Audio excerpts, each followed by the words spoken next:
Amados hermanos, yo les invito a ir al libro de los Hechos en esta mañana.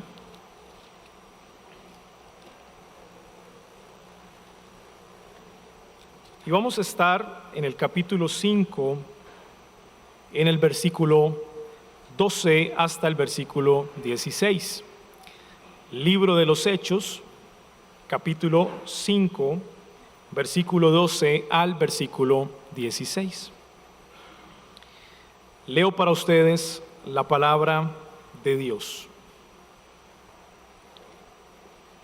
Y por la mano de los apóstoles se hacían muchas señales y prodigios en el pueblo, y estaban todos unánimes en el pórtico de Salomón. De los demás, ninguno se atrevía a juntarse con ellos, mas el pueblo los alababa grandemente. Y los que creían en el Señor aumentaban más, gran número así de hombres como de mujeres, tanto que sacaban los enfermos a las calles y los ponían en camas y lechos, para que al pasar Pedro, a lo menos su sombra cayese sobre alguno de ellos. Y aún de las ciudades vecinas muchos venían a Jerusalén, trayendo enfermos y atormentados de espíritus inmundos, y todos eran sanados. Nuevamente, encomendémonos a nuestro Señor. Padre nuestro, en esta mañana, de forma especial, te queremos dar a ti las gracias, Señor. Gracias por permitirnos estar en este lugar. Gracias por permitirnos congregarnos juntos como hermanos, Señor. En este día, tu día, el día del Señor. Rogamos, Padre, que nos ayudes en medio de nuestras debilidades e incapacidades. Ayúdanos, Señor, para predicar tu palabra, como tu misma Escritura lo manda. Ayúdanos, Señor, para que tu pueblo hoy entienda tu palabra. Trae disposición al corazón, tanto del creyente como del no creyente, para que todos unánimes sean recibiendo la edificación, la exhortación que tú nos traes con la predicación de tu palabra en esta mañana. Señor, úsanos en medio de nuestra debilidad. Te lo pedimos en el nombre de Jesús. Amén y amén. Continuamos con nuestra serie en el libro de Hechos. Estamos desarrollando lo que hemos titulado El avance imparable de una nueva humanidad. Y lo que hemos visto hasta ahora son las grandes victorias de esa nueva humanidad. Victorias que ha tenido sobre las amenazas externas, pero también victorias que ha tenido sobre amenazas internas.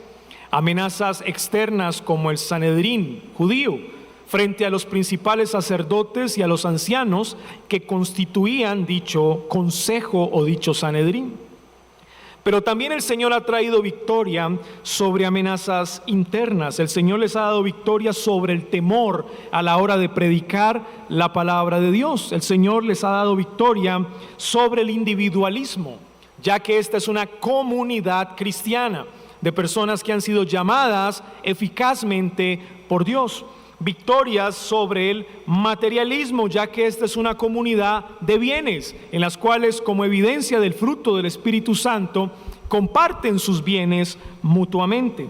Victoria sobre los falsos creyentes, y eso lo vimos en nuestra escuela bíblica, como el Señor obrando directamente contra personas que estaban aparentando ser verdaderos creyentes, pero no lo eran. Eran hipócritas respecto a su fe. Y cómo el Señor aplica su justicia de forma directa a esas personas, como bien lo titulaba nuestro hermano Alirio, purgando la congregación. El Señor purga, el Señor purifica, el Señor limpia su comunidad de creyentes. Esa es la idea. Ahora, todo esto es posible gracias al poder del Espíritu Santo.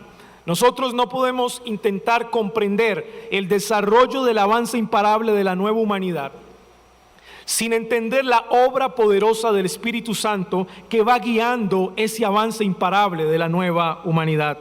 Es por eso que he titulado el sermón de esta mañana, Un avance imparable bajo el poder del Espíritu Santo. Un avance imparable bajo el poder del Espíritu Santo. Y vamos a ver cómo ese poder es demostrado en dos formas. en dos maneras diferentes. La primera demostración de ese poder del Espíritu Santo lo vemos en dos palabras del versículo 12. Las palabras son señales y prodigios. Ahí está la primera demostración de poder del Espíritu Santo. Pero la segunda demostración de poder la vamos a ver en el crecimiento de la iglesia. Y nuestro texto o versículo que da el énfasis es el versículo 14. Y los que creían en el Señor aumentaban más, gran número así de hombres como de mujeres. Entonces lo que haremos en nuestro sermón es desarrollar estas dos demostraciones del poder del Espíritu Santo en el avance imparable de la nueva humanidad, en el avance imparable de la iglesia de Cristo. Así que veamos la primera demostración de poder, el poder del Espíritu Santo en las señales y en los prodigios. Vayamos al versículo 12.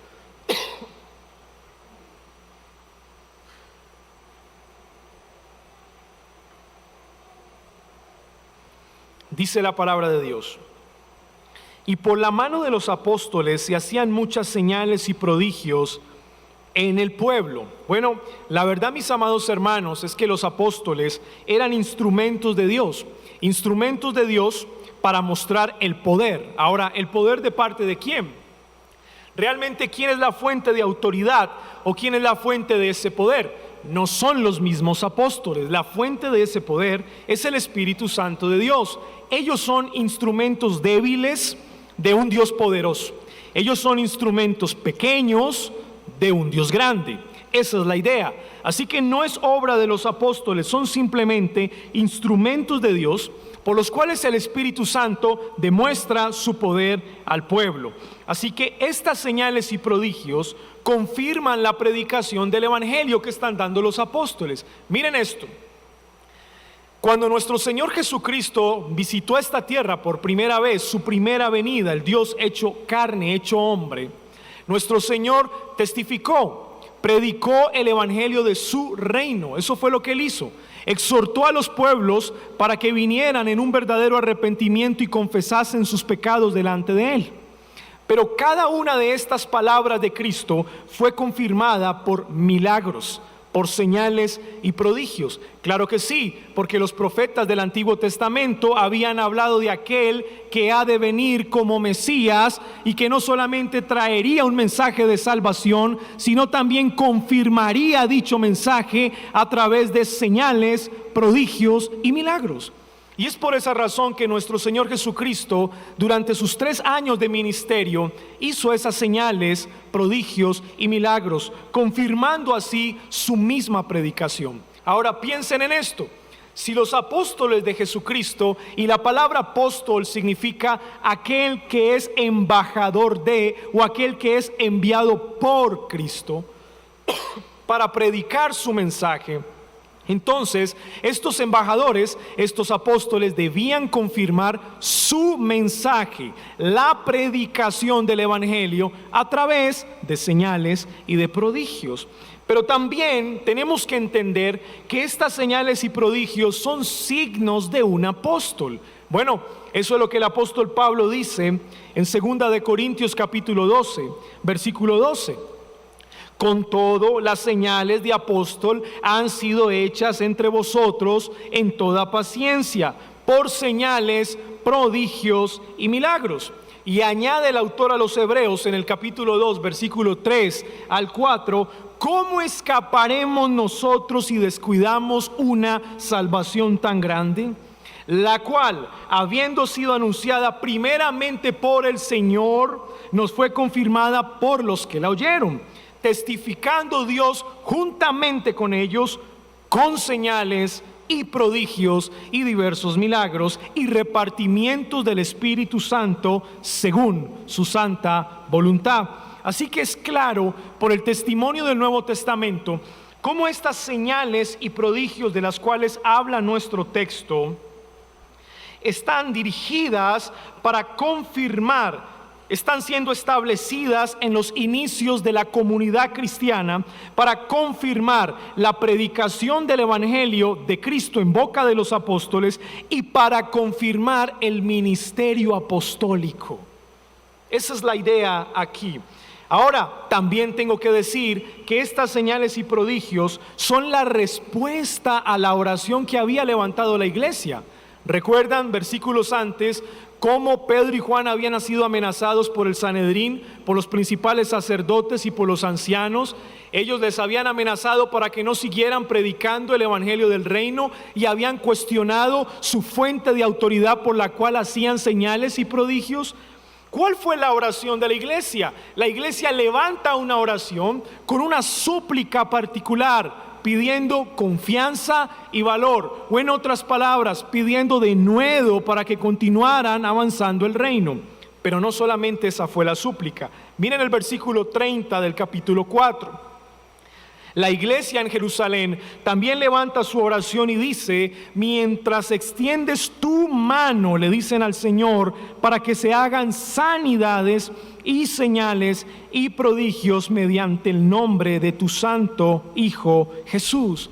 Ahora, en el versículo 12 vemos cómo esa oración fue respondida por Dios. Evidentemente, después de que la iglesia ora pidiendo confianza y valor y pidiendo que el Señor siga respaldando a los apóstoles a través de señales y prodigios, ¿qué hicieron los apóstoles? Siguieron haciendo señales y prodigios delante del pueblo. Ahora, cada una de estas señales, como su nombre lo indica, una señal, está puesta para apuntar a alguien o a algo.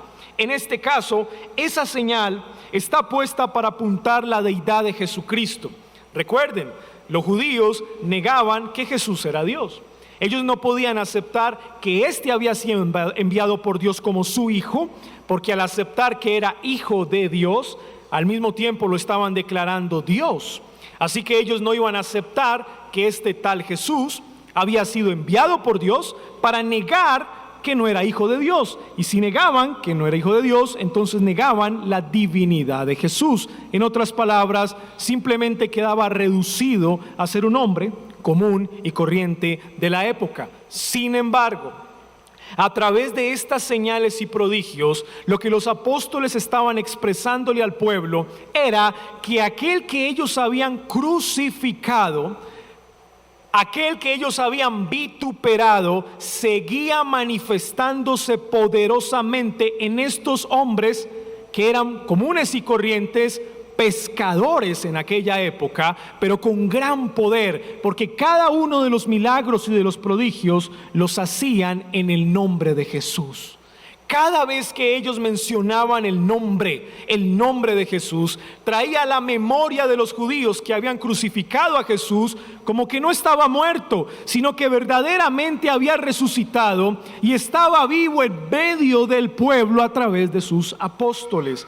Por eso las señales no apuntan a los apóstoles, las señales apuntan a Jesús, a la divinidad de Jesús, a Jesús como Mesías, como ungido, como Salvador. Ahora, miren bien esto. Lucas habla de apóstoles en plural. Ya no está hablando simplemente de Pedro, simplemente de Juan, que son los protagonistas de nuestro contexto hasta este momento. Miren bien el texto. Él dice: por la mano de los apóstoles, en plural.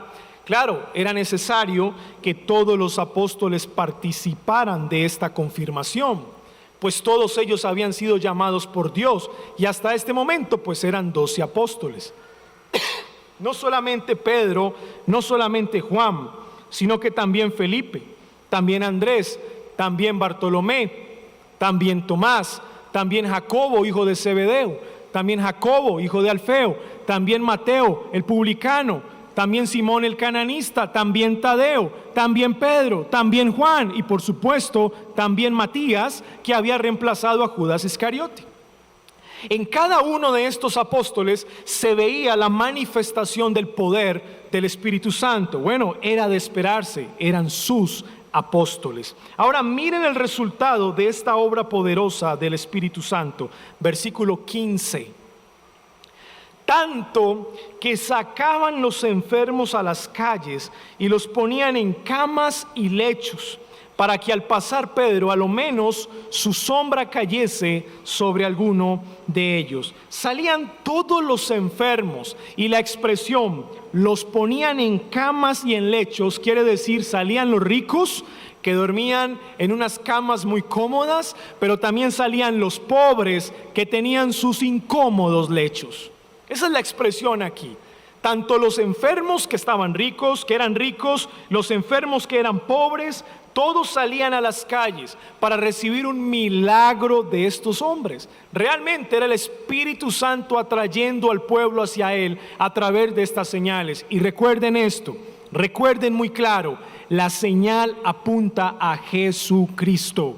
Así que si a través de los prodigios estaban siendo atraídos, todo el pueblo estaba siendo atraído, la idea era que miraran a Jesucristo. No era que pusieran sus ojos en los apóstoles, sino en Jesucristo. Por eso Lucas dice, eran señales. El texto no dice que la sombra de Pedro sanara. El texto no dice eso.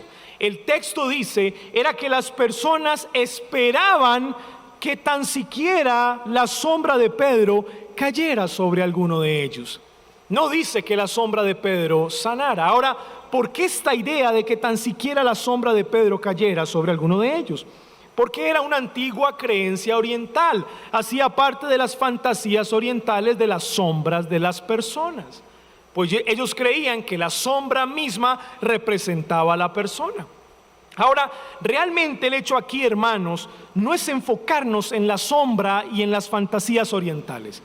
Detrás de esto hay una enseñanza más profunda. ¿Sabe cuál es la enseñanza más profunda? ¿De quiénes pensaba el pueblo que la sombra debía tocarme porque traería una bendición especial para mí?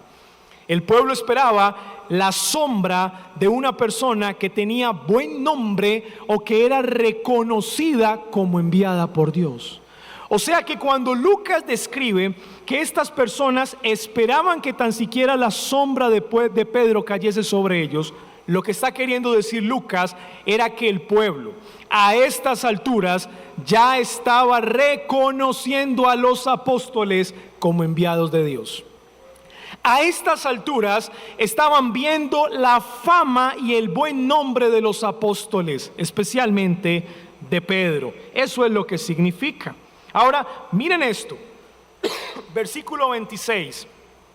¿Qué va a pasar en el versículo 26? Luego que se hacen estas señales y prodigios, los saduceos tienen celos, dice el versículo 17, y llaman al jefe de la guardia con sus alguaciles para que vayan a prender a Pedro y Juan de nuevo y llevarlos al concilio.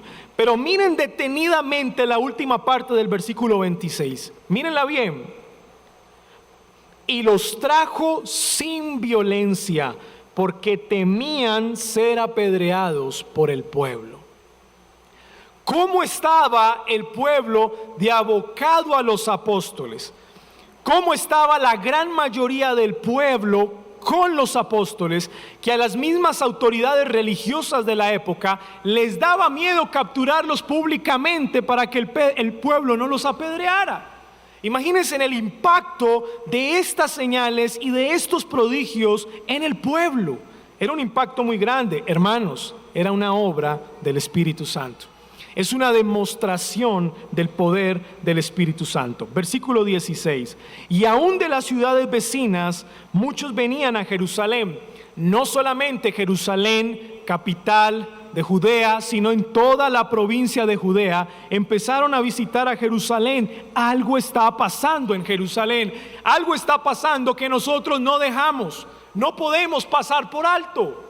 Algo está pasando que no había pasado antes, y lo más tremendo es que está pasando después de la muerte de aquel carpintero. ¿Quién será ese carpintero? ¿Quién será ese hombre del cual tanto se escucha, tanto se habla por toda Judea, por Samaria, por Galilea? ¿Quién será ese hombre que ha trastornado el mundo? Es un impacto a nivel regional. Y traían a los enfermos y a los que eran atormentados por espíritus inmundos. Ahora, noten esto. Lucas distingue entre la enfermedad física y la enfermedad espiritual. Es decir, no solamente eran sanados físicamente de muchas enfermedades, sino que eran sanados espiritualmente de espíritus inmundos. Y yo quiero llamar su atención en lo siguiente. Escúcheme bien. ¿Cuál es el calificativo que le da el Nuevo Testamento al Espíritu de Dios? El calificativo que le da el Nuevo Testamento al Espíritu de Dios es santo. El Espíritu de Dios es santo. Y en el Nuevo Testamento lo contrario a la palabra santo es inmundo.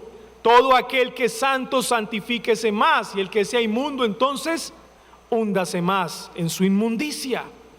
Inmundo es lo contrario a la palabra santo. Así que si el calificativo para el Espíritu de Dios es Espíritu Santo, separado de Dios, santo sin pecado, el calificativo para los espíritus que vienen del reino de las tinieblas es inmundos, en contraste al Espíritu Santo. Ahora bien, ¿de quién es la obra aquí? La obra que estamos demostrando aquí es del poder del Espíritu Santo. ¿Y quienes se levantan como enemigos adversos, como representantes del reino de las tinieblas? Los espíritus no santos, inmundos. ¿Y qué pasaba? Todas estas personas que eran atormentadas por espíritus inmundos, dice Lucas al final, todos eran sanados. Miren bien esto. Satanás no solamente estaba utilizando al Sanedrín, no estaba utilizando a la figura del sumo sacerdote Caifás únicamente. Satanás estaba utilizando a sus huestes de maldad en las regiones celestes para detener el avance imparable de la nueva humanidad. Pero gracias al poder del Espíritu Santo, ni los espíritus inmundos pueden detener lo que no se puede detener, lo que es imparable, lo que el Espíritu Santo hace. Notan cómo Lucas de manera implícita está exaltando el poder del Espíritu Santo. O yo le pregunto a usted en esta mañana, ¿habla el texto del Espíritu Santo en forma explícita? ¿Lo leyó en el texto? No está, pero la intención es implícita.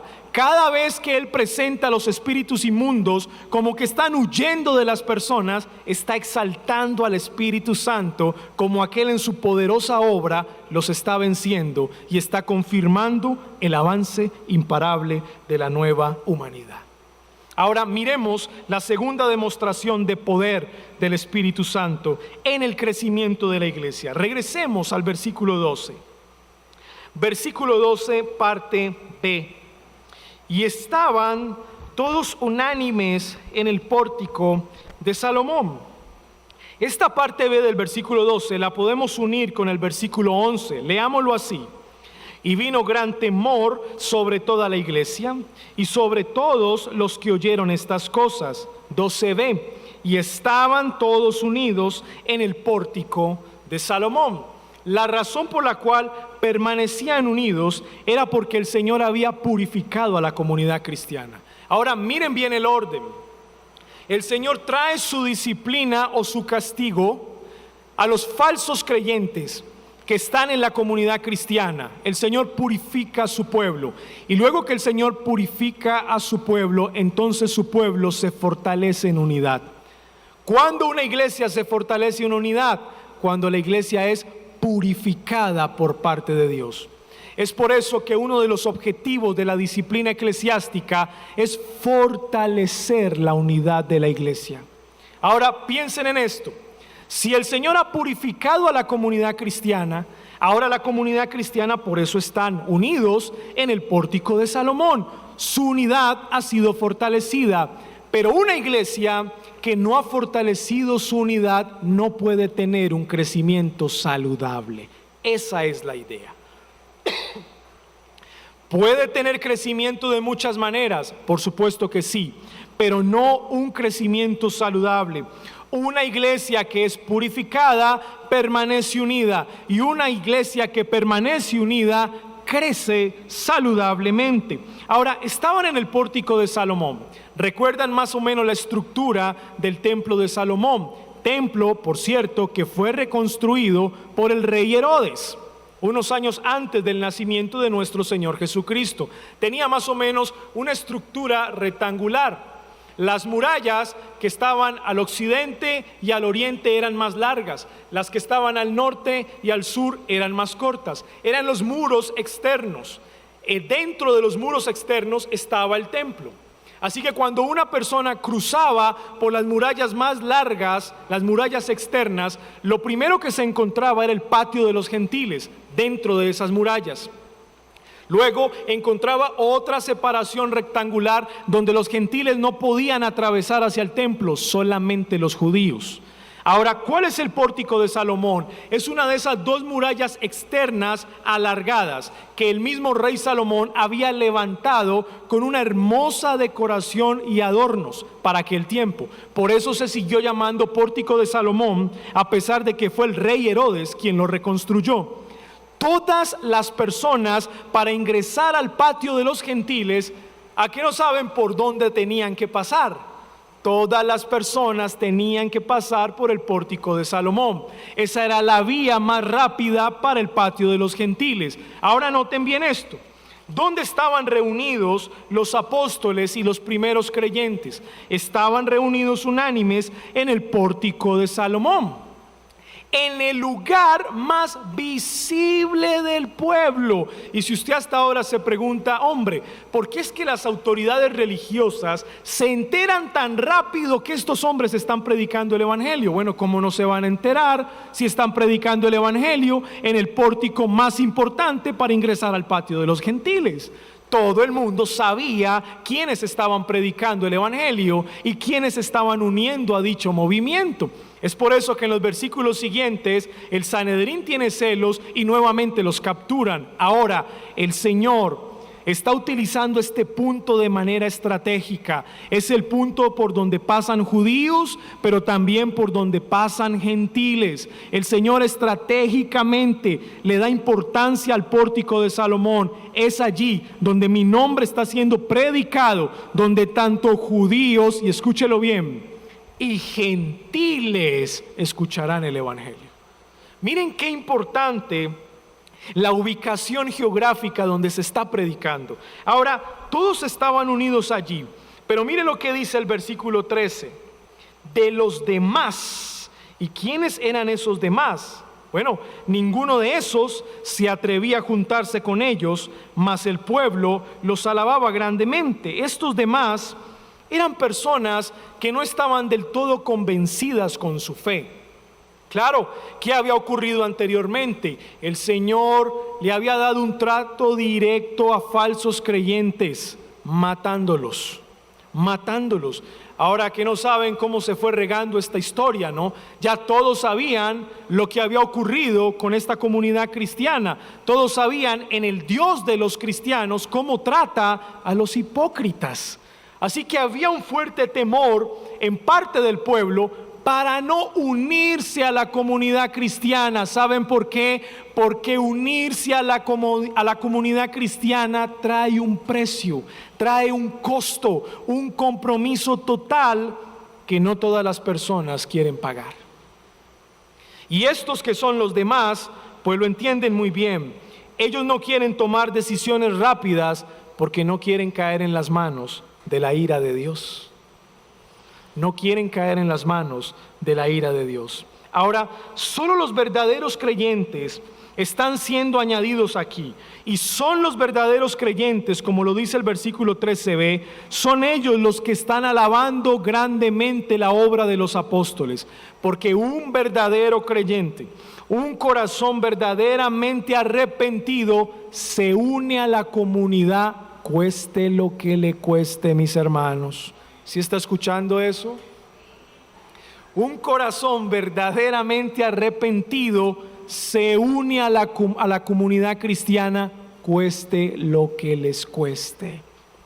No importa el costo de esa unión, no importa el costo, el precio de unirse a esa comunidad de creyentes. Y eso es lo que está ocurriendo aquí. Así que la iglesia ha venido creciendo y ese crecimiento es obra del poder del Espíritu Santo, mis hermanos. Todos reconocemos que el Señor no solamente predestina los fines, sino que también el Señor predestina los medios para alcanzar dichos fines. Y los medios por supuesto, para el crecimiento de la iglesia, pues somos nosotros los creyentes. En el texto está un claro ejemplo de la forma como los apóstoles predicaban con denuedo a la palabra de Dios. Sin embargo, detrás de esa obra responsable del hombre, la mano invisible de Dios, de manera poderosa, está guiando cada uno de los eventos y está llamando eficazmente a cada uno de sus elegidos. Y los está trayendo con cuerdas de amor y los está uniendo a su comunidad cristiana. Es la mano invisible de Dios que se está moviendo. Es una obra poderosa del Espíritu Santo. ¿Saben? Lucas ya nos había dicho después del discurso de Pedro que se habían unido como 3,000 personas. Miren el crecimiento tan rápido.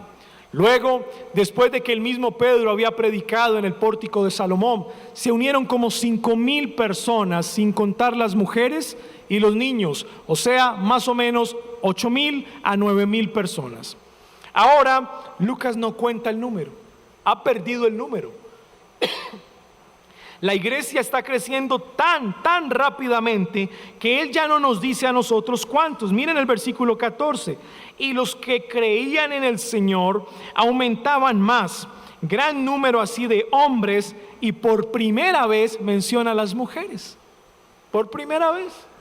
Queriendo decir, vamos ya sobrepasando las 10,000 personas en Jerusalén. Y estamos hablando de 10,000 personas que hacen parte oficial de la comunidad cristiana del siglo I. Más de 10,000 personas. Yo le pregunto, ¿qué haríamos nosotros con tal crecimiento aquí? ¿Qué haríamos nosotros? Por supuesto, la mano invisible del Espíritu Santo, de manera poderosa, demuestra dicho poder, trayendo sus elegidos al pueblo de Dios. Mis hermanos, a Dios también le interesan los números. ¿Escuchó eso? A Dios también le interesan los números. Yo entiendo que no todas las iglesias crecen igual.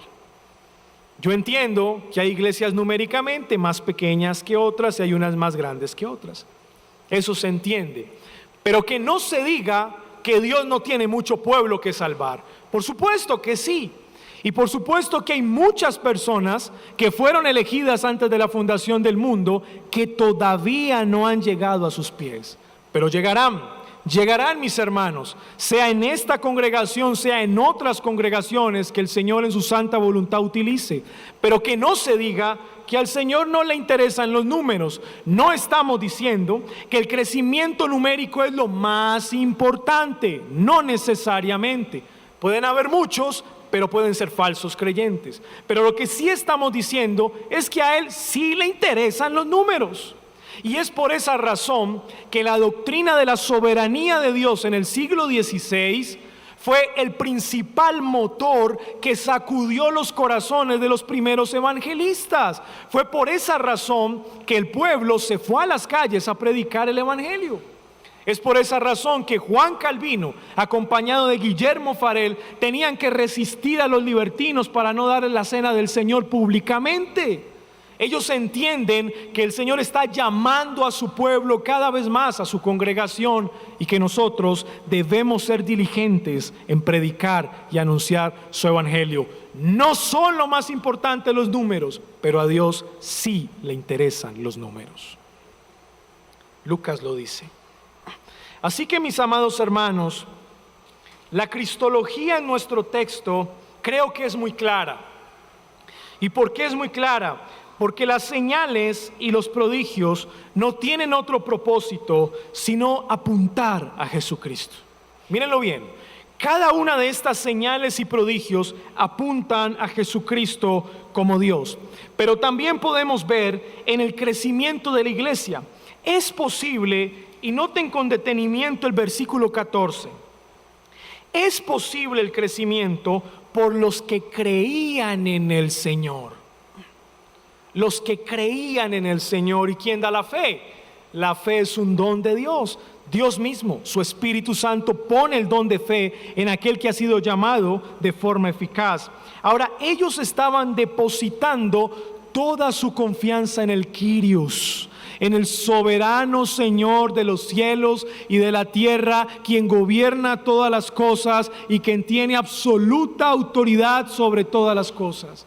Ellos depositaban su confianza en aquel que había muerto en la cruz, pero que la tumba no lo pudo detener ni retener. Ahora noten esto. Gracias a ese crecimiento, mis amados hermanos, entonces la iglesia se puede expandir paulatinamente a lo largo y a lo ancho de todo el mundo. Esa es la razón. ¿Qué hubiese pasado si la iglesia no hubiese crecido de la manera como creció en el siglo I? Muy posiblemente ese evangelio no se hubiese expandido de la forma como pasó, y nosotros en el siglo XXI pues no estaríamos disfrutando de ese gran legado o de esa gran bendición que el Señor mismo orquestó en toda su providencia en la historia del mundo. Así que sin Cristo en nuestro pasaje no tendrían sentido las señales y los prodigios, y no tendría sentido el crecimiento de la iglesia. ¿Entiende? Sin Cristo en nuestro pasaje, las señales y los prodigios no tendrían sentido, y el crecimiento de la iglesia tampoco tendría sentido. Cristo le da sentido a todo esto. No hay duda al respecto. Ahora, ¿qué palabras de aplicación, mis hermanos, podemos nosotros extraer de este texto? Lo primero que quiero aclarar es que evidentemente nuestro clamor, nuestra súplica más ferviente, no es para que ocurran este tipo de señales y de prodigios como ocurrían en la antigüedad. Recuerden que estamos en un estilo, en una composición narrativa histórica. Lucas nos está narrando una historia. Así que nos está contando de algo que ocurrió una vez y que Dios utilizó para bien. Ahora, ¿por qué no podemos rogar con la misma fuerza, con súplica, que ocurran las mismas señales, milagros y prodigios hoy? Porque recuerden, dichas señales confirmaban el ministerio apostólico, y los apóstoles ya cesaron. Si ya no hay apóstoles hoy, entonces dichas señales, de tal manera como ocurrían en el siglo I, no podemos esperar que ocurran hoy. Pero con esto no quiero decir, y eso se llama cesacionismo. Cesacionismo. Por eso en nuestra iglesia local somos cesacionistas. Y quiero aclarar el término cesacionismo. No estamos diciendo con el término que Dios no pueda hacer un milagro o no pueda obrar poderosamente. No. Creemos que Dios sí puede obrar poderosamente, y esa es la razón por la cual oramos a Él y clamamos a Él para que responda a nuestras oraciones. Y es por eso que oramos por el enfermo y le pedimos a Dios que se lleve la enfermedad y que sane al enfermo. Sí, Dios es poderoso para hacer un milagro si Él quiere, pero la naturaleza de la iglesia hoy no se mueve a partir de señales y prodigios. ¿Saben por qué?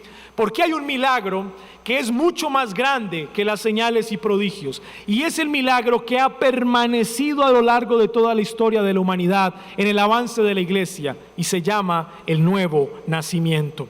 Si hay un milagro por el cual hoy nosotros debemos levantar nuestra oración a Dios y pedir en súplica, es que el Señor haga nacer de nuevo a aquella persona que no le conoce. Si usted se quiere derramar en lágrimas en su casa, si usted se quiere postrar, quiere doblar sus rodillas, levantar una oración ferviente al Señor de lo más profundo de su corazón por alguien, hágalo para que el Señor le dé salvación a la persona que no la tiene, mis hermanos. Ese es el milagro más grande que puede ocurrir hoy.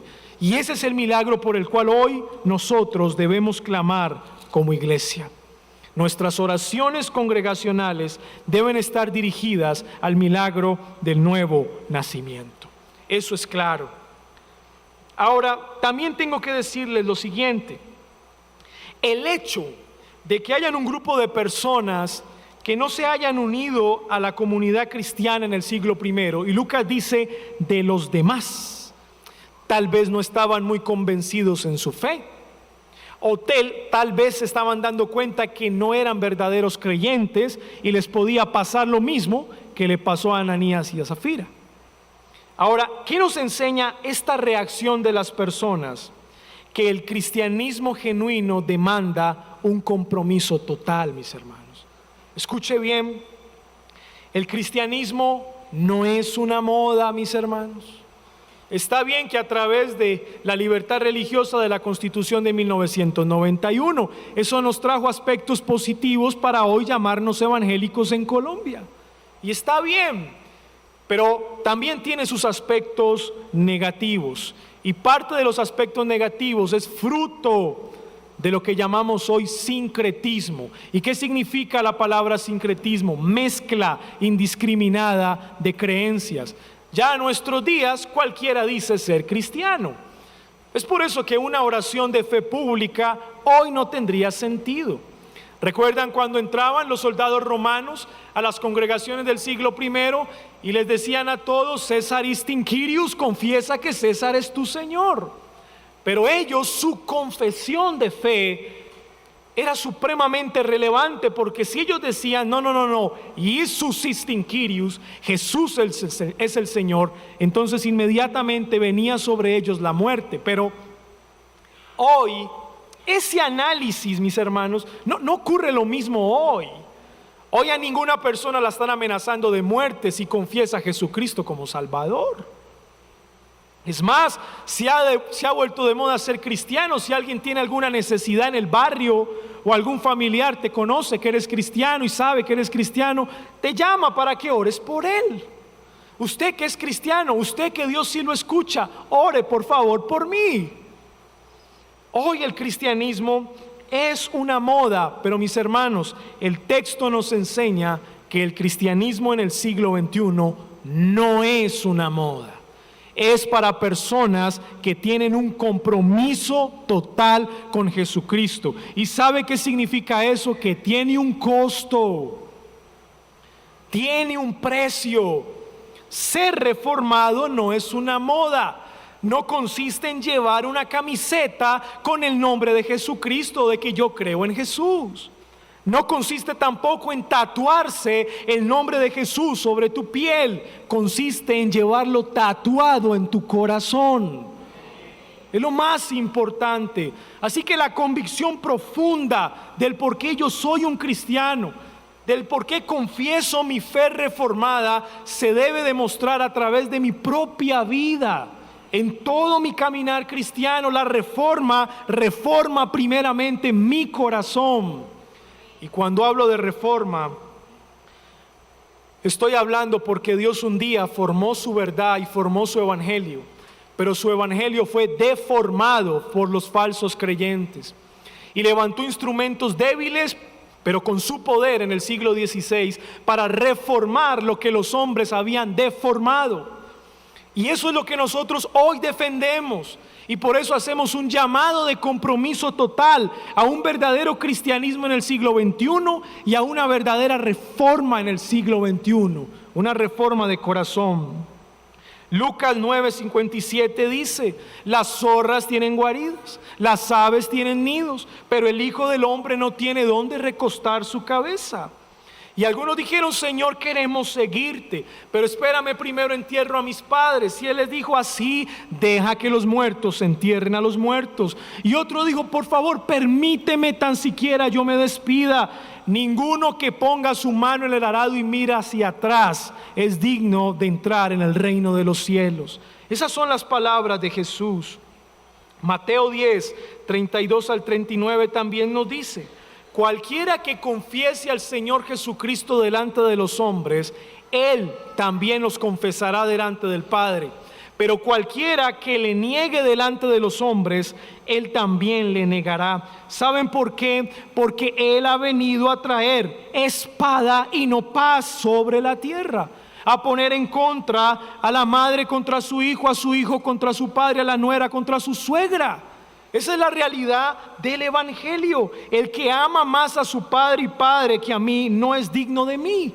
Ese es el costo de la vida cristiana. Y el hecho de que en nuestro texto hayan personas que no se hayan querido unir era porque no lo estaban viendo como una moda. Era porque lo estaban viendo como un compromiso de vida o muerte. Mis hermanos, ¿cómo estás percibiendo tú el cristianismo hoy? ¿Cómo lo estás percibiendo tú hoy, el cristianismo? Estamos en pleno siglo XXI, donde la posmodernidad ha avanzado con mucha fuerza, donde lo absoluto no cuenta sino lo relativo. ¿Cómo estás apreciando? ¿Cómo estás viendo tú el cristianismo hoy? ¿Y cómo estás viendo tú la reforma hoy en el siglo XXI? Pero también tengo una palabra para todos aquellos que no desean ser miembros de una iglesia local por este compromiso tan alto y tan costoso. Tal vez tienen temor en sus corazones para ser añadidos. Pero yo les quiero dar una palabra de ánimo y de aliento. El mismo Señor Jesucristo dijo: venid a mí todos los que estáis trabajados y cargados, que yo os haré descansar.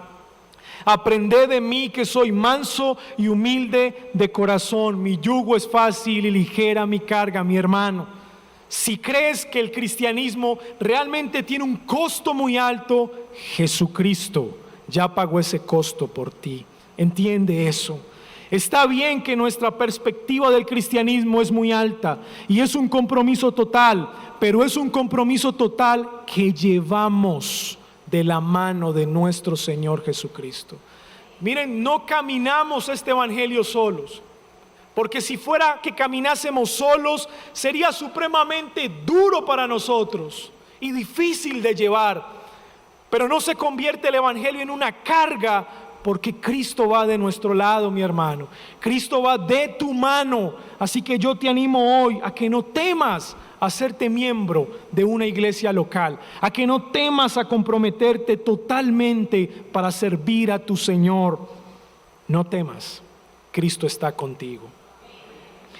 Y saben, esta iglesia de manera particular está experimentando crecimiento. Dios nos está dando mucho crecimiento. Y es por eso que tenemos una extensión en la Estrella, es por eso que tenemos una extensión en el Carmen, y estamos orando a ver qué quiere hacer el Señor en Bello. ¿Sí escuchó lo que dije? Estamos orando a ver qué quiere hacer el Señor, no los pastores, no la iglesia, el Señor en Bello. Miren esto. El Señor dijo que oráramos por obreros porque la mies era mucha, y saben una cosa, eso es real. Eso es real. Pueden haber muchos, mis hermanos, que tengan un deseo sincero por servir al Señor, pero les falta aún mucha preparación. O pueden haber muchos que tengan la preparación, pero no tienen el deseo y la humildad para servir al Señor. No es fácil que se levanten obreros dignos de confianza y que preserven la verdad del Evangelio. Por eso debemos orar para que el Señor siga levantando obreros. Nuestros candidatos a pastor, todos de ellos trabajan en lo secular, excepto nuestro candidato Alirio Correa. El resto trabajan en lo secular. ¿Y saben por qué les cuento esto? Porque yo le quiero hacer una pregunta a usted en esta mañana. ¿Usted ha orado por esto? Piense. ¿Usted ha orado por el crecimiento que el Señor nos está trayendo? ¿O solo hemos criticado? ¿Usted ha orado por esto? ¿O solo ha criticado el proceso? Escúcheme con atención lo que le quiero decir. Es mucho más fácil criticar el proceso que orar por él. ¿Usted ha orado por nosotros, los pastores? ¿Y usted ha clamado con fuerza a Dios para que no nos permita desviarnos de este propósito? ¿Ha clamado con todo su corazón para que como pastores tomemos las mejores decisiones para administrar el crecimiento de esta iglesia? Algo que no es fácil, pero usted tiene que unirse a esta obra, mi hermano, y no es criticando la obra. Usted tiene que unirse a la obra orando por el crecimiento de esta iglesia. Mi hermano, si usted ora por nosotros y si usted ora por este crecimiento, Dios está escuchando sus oraciones. El Señor inclina su oído a la oración de los justos. Mis hermanos, este texto me lleva a pensar que la iglesia nunca debe dejar de orar por sus pastores y nunca debe dejar de orar por el crecimiento de la misma. Nunca, nunca. Y si aquí hay una persona que viene por primera o segunda vez y cree que no es un verdadero cristiano, bueno, yo te invito a que te unas a la comunidad cristiana. Tal vez tiene un costo muy alto, pero el primer precio, si tú crees de corazón en Jesucristo, ya fue pagado por Cristo en la cruz. Pero tú tienes que confesar tus pecados al Cristo de la iglesia y tienes que pedirle perdón por cada uno de ellos, uno por uno, y tienes que decirle hoy: Señor, perdona mis pecados, ampárame en tu gracia, en tu misericordia, y permite que lo que hoy fue enseñado sea aplicado a mi corazón. Esa debe ser tu oración, querido amigo. Así que yo te invito a que hagas dicha oración. Hermanos, el avance imparable es posible bajo el poder del Espíritu Santo. Demos gracias. Señor, te damos gracias en esta mañana por tu palabra. Gracias por hablar a nuestros corazones. Gracias por exhortar nuestros corazones. Tu palabra exhorta el corazón, pero tu palabra también edifica el alma, y tu palabra también consuela el corazón. Señor, permite, Padre, que seamos una iglesia que clamemos con todo nuestro corazón por el milagro del nuevo nacimiento, y que todos aquellos que están siendo llamados eficazmente puedan un día profesar aquí en esta iglesia que han nacido de nuevo, Señor. Y también te rogamos por la administración del crecimiento de tu iglesia, para que nos permitas como pastores, a los diáconos, a todos nosotros, trabajar en pro de este crecimiento, y que nos dé la sabiduría para saber cómo actuar y qué decisiones tomar, y que la iglesia se una a esta oración por nosotros que somos débiles e incapaces. Señor, gracias por tu palabra. En el nombre de Jesús. Amén.